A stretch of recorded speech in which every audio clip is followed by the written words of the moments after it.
Here we are with another edition of Spooky Reviews from Spooky Ventures. Welcome! My name is Gary Hill and I'm both your host and your reviewer. This time around I'm looking at a Blu-ray release of the first Terrifier movie. Well, technically this is a hybrid release because it includes two discs, one a DVD and one a Blu-ray of the film. Yes, I know I'm late to the Art the Clown party. I've seen clips from the movies before.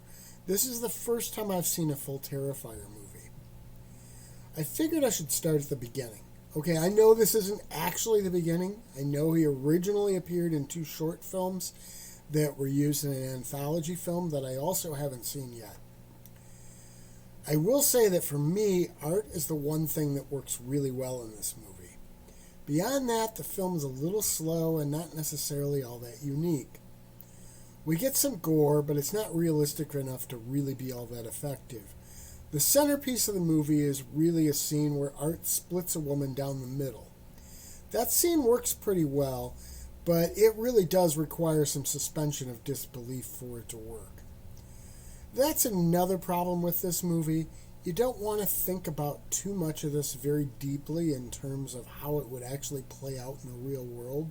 If you do, it won't hold up very well.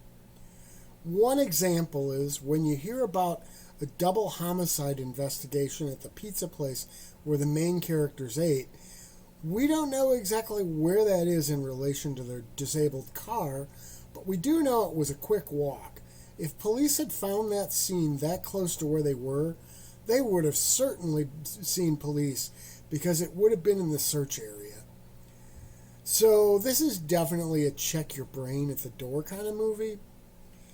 I did find the character who was apparently squatting in an old building to be a very intriguing one. I'd love to have known the backstory of that character. I don't know, maybe you get that in the stories in the anthology. I don't know, maybe that would be worth me checking that out for. Outside of all of that, this is a solid slasher film. The Art character is definitely interesting. I can see why he's become such a cultural phenomenon. And it definitely has me interested in seeing the rest of the series. If you have never seen this, as was the case with me, don't have your expectations too high. I think that got in the way of me fully appreciating the film. I expected more. It's not a bad slasher movie by any means. It's just not all that special, with the exception of a couple of elements. Now, there are quite a few bonus features included here. The one that really grabbed me was a sped-up video showing the process of turning David Howard Thornton into Art the Clown. The only complaint I have about that one is I felt it was too short. They should have included more stages and slowed it down just a bit. There are other bonuses here too, but that's the one that really resonated for me.